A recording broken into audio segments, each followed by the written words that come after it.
Pernahkah Anda mengalami momen di mana Anda mengatakan sesuatu yang Anda tahu akan membuat teman atau kolega Anda terkesan, lalu terjadi keheningan yang canggung? Atau Anda mengunggah gambar yang Anda yakin akan laku keras, tetapi tidak ada yang menyukainya? Dunia bergerak cepat, teman, dan gagasan Anda tentang apa yang mengesankan mungkin sudah ketinggalan zaman, dan Anda tidak boleh melakukan kesalahan tersebut saat Anda meluncurkan kerajaan bisnis atau menapaki karir. Namun, jangan khawatir, teman, kami siap membantu Anda. Dalam video ini, kami akan menguraikan 15 hal yang tidak membuat orang terkesan seperti yang Anda kira, dan bagaimana menghindari hal-hal tersebut dapat menghasilkan rasa hormat yang lebih dalam dan hubungan yang lebih kuat. Mari kita bahas. Nomor 1, mengambil foto uang tunai. GH, ngeri, kebanyakan orang berasumsi bahwa jika Anda benar-benar punya uang, Anda tidak perlu membuktikannya kepada siapapun. Studi tentang perilaku manusia menunjukkan bahwa memamerkan kekayaan secara terang-terangan justru dapat membuat orang lebih skeptis dan curiga. Tumpukan uang yang dilempar begitu saja di atas meja dimaksudkan untuk berteriak, lihat betapa suksesnya saya. Namun, benarkah demikian? Benarkah demikian?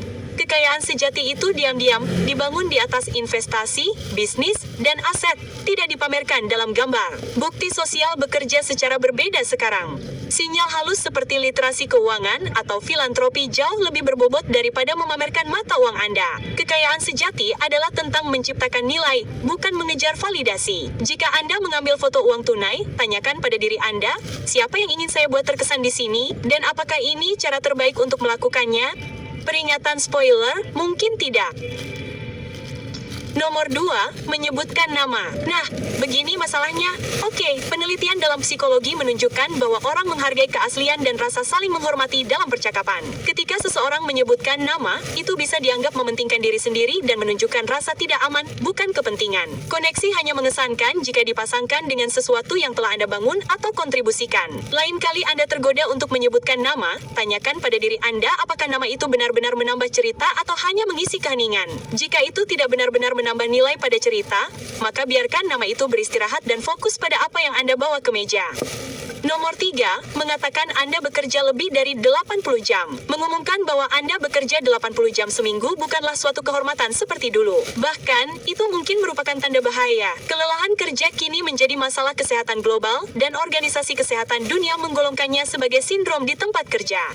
Renungkan sejenak, jam kerja yang panjang bukanlah tanda produktivitas. Tidak, itu adalah tanda manajemen waktu yang buruk atau kurangnya batasan. Saat ini, ketika seseorang membanggakan jadwalnya, pikiran pertama kebanyakan orang bukanlah, wow, mereka sangat bekerja keras dan mengesankan. Sebaliknya, lebih seperti, apakah orang ini baik-baik saja? Mereka membutuhkan keseimbangan kehidupan kerja yang lebih baik. Bekerja dengan jam kerja yang berlebihan tidak hanya membahayakan kesehatan mental dan fisik Anda, tetapi juga membuat Anda kurang efisien. Otak manusia terhubung untuk istirahat dan kerja berlebihan seringkali menyebabkan hasil yang semakin berkurang. Daripada mengatakan Anda bekerja lebih dari 80 jam, cobalah berbicara tentang apa yang Anda sukai atau bagaimana Anda memecahkan masalah dalam pekerjaan Anda. Itu jauh lebih menarik daripada mengagungkan kelelahan Anda.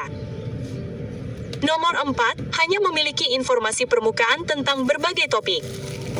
Di dunia informasi instan saat ini, Anda tahu, mudah untuk melihat sekilas permukaan dari banyak subjek tanpa benar-benar mendalaminya. Awalnya, ini mungkin tampak seperti keuntungan. Anda serba bisa dan dapat berkontribusi pada percakapan apapun, tetapi orang-orang akan segera menyadari ketika seseorang hanya mengulang judul berita atau cuplikan suara, dan itu terdengar, ya, tidak dewasa, seperti anak di taman yang mengulang apa yang dikatakan orang dewasa dan tidak tahu apa artinya sebenarnya. Ketika Anda tidak dapat menjawab pertanyaan lanjutan, kredibilitas Anda runtuh, oke, tetapi seseorang yang memiliki sedikit pengetahuan asli tentang suatu subjek, mereka akan menonjol. Memiliki kedalaman itu menunjukkan komitmen, rasa ingin tahu, dan rasa hormat terhadap topik tersebut. Anda akan jauh lebih baik dalam percakapan jika Anda berfokus pada beberapa area yang benar-benar menarik minat Anda.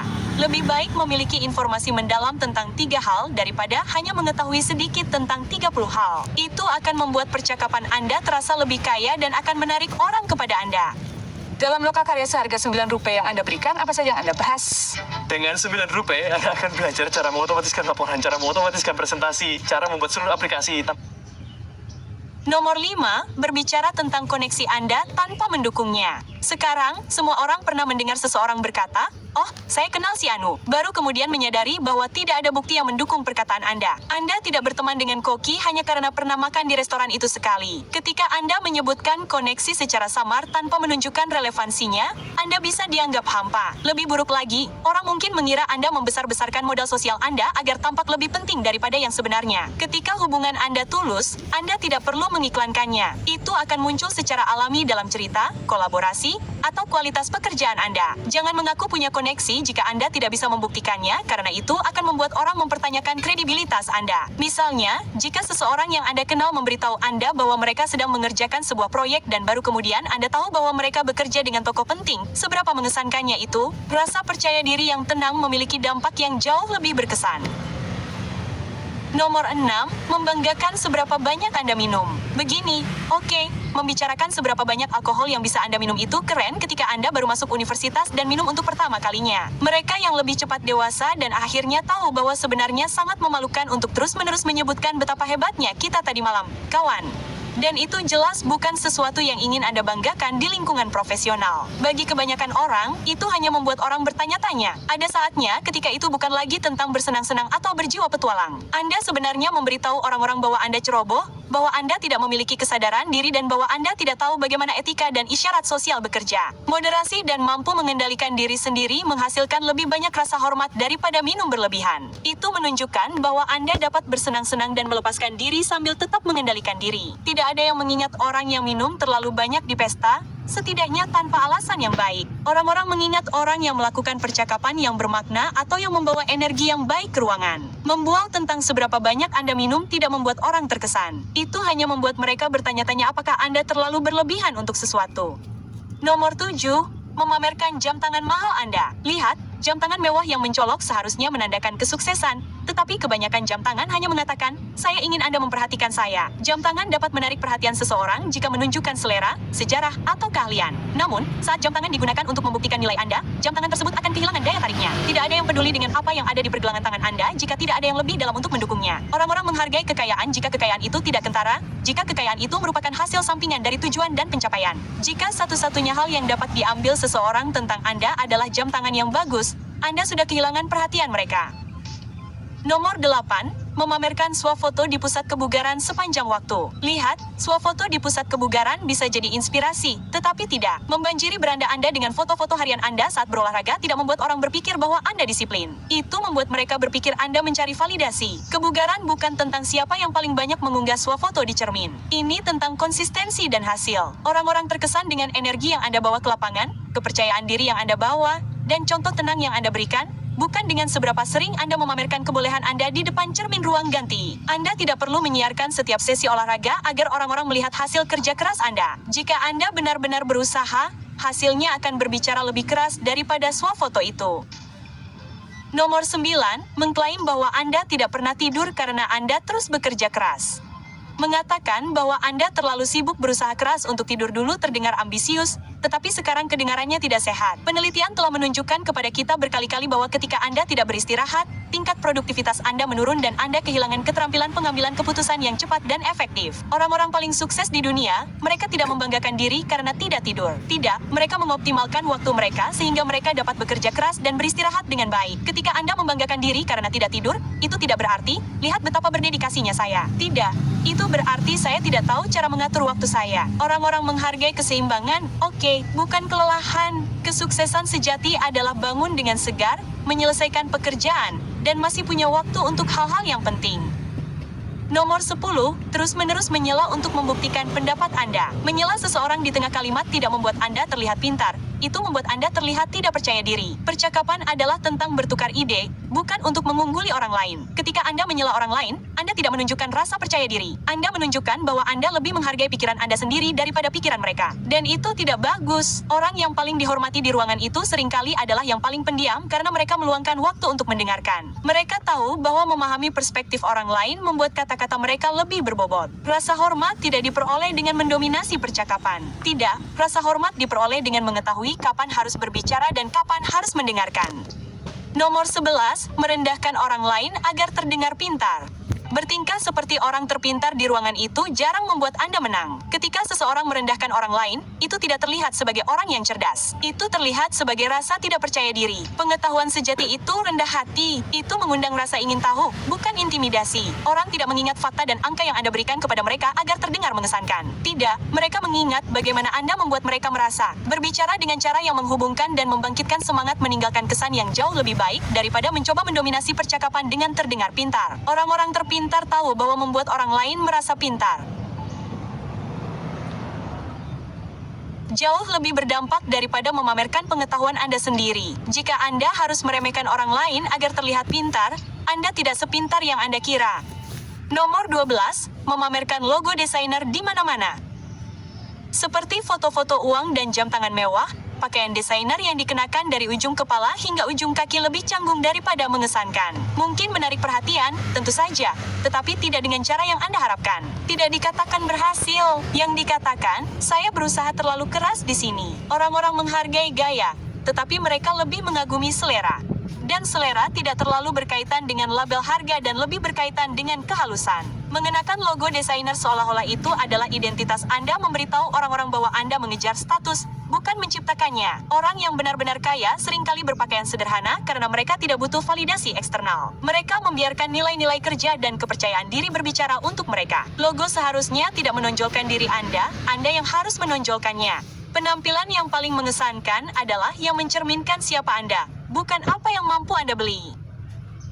Nomor 13, mengeluh tentang menjadi lajang seolah-olah itu adalah sebuah pencapaian. Sekarang, menjadi lajang pada dasarnya bukanlah masalah atau apapun atau lencana kehormatan. Dengan segala cara, lakukan apapun yang membuat Anda merasa paling bahagia, tetapi hanya karena Anda memilih gaya hidup tertentu tidak berarti Anda harus membuatnya terdengar lebih baik daripada pilihan orang lain. Ketika seseorang terus-menerus mengungkitnya seolah-olah itu adalah Tabung di Chrome aja, bunga tinggi hingga 8,25% per tahun.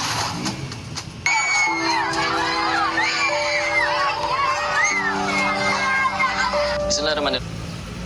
terdengar lebih baik daripada pilihan orang lain. Ketika seseorang terus-menerus mengungkitnya seolah-olah itu adalah bukti kemandirian atau penolakan terhadap norma-norma masyarakat, itu seringkali terdengar defensif, tidak memberdayakan. Ada kekuatan dalam menjadi lajang ketika itu dibingkai sebagai sebuah pilihan, waktu untuk fokus pada pertumbuhan, mengejar hasrat Anda sendiri, atau membangun kehidupan yang Anda inginkan. Tetapi terus-menerus berbicara tentang betapa hebatnya itu dapat membuat orang bertanya-tanya apakah Anda mencoba meyakinkan diri sendiri atau mereka berada dalam suatu hubungan atau tidak mendefinisikan Anda. Yang mendefinisikan Anda adalah bagaimana Anda menunjukkan diri dalam hidup Anda, baik lajang maupun berpasangan. Ini seharusnya tentang kehidupan yang sedang Anda bangun, bukan status yang ingin Anda hindari.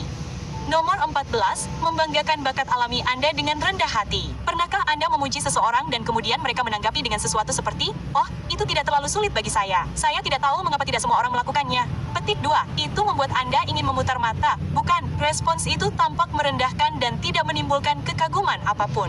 Itu hanya membuat Anda tidak ingin memuji orang itu lagi. Kebanyakan orang secara alami pandai dalam sesuatu. Itu lebih mudah bagi mereka daripada orang lain. Tetapi tidak ada alasan untuk membanggakannya. Membuat kesuksesan terdengar mudah dan tanpa usaha tidak membuat Anda istimewa. Itu membuat Anda terdengar seperti Anda tidak berhubungan. Bakat itu hebat, oke, tetapi kerja keraslah yang benar-benar menghasilkan rasa hormat. Orang-orang mengagumi usaha, ketabahan, dan kisah di balik bagaimana Anda sampai di sana. Berpura-pura bahwa semuanya datang kepada Anda dengan mudah. Nah, itu hanya merampas kesempatan Anda untuk terhubung dengan orang lain pada tingkat yang lebih dalam. Dan nomor 15, mengulang kisah sukses yang sama berulang-ulang.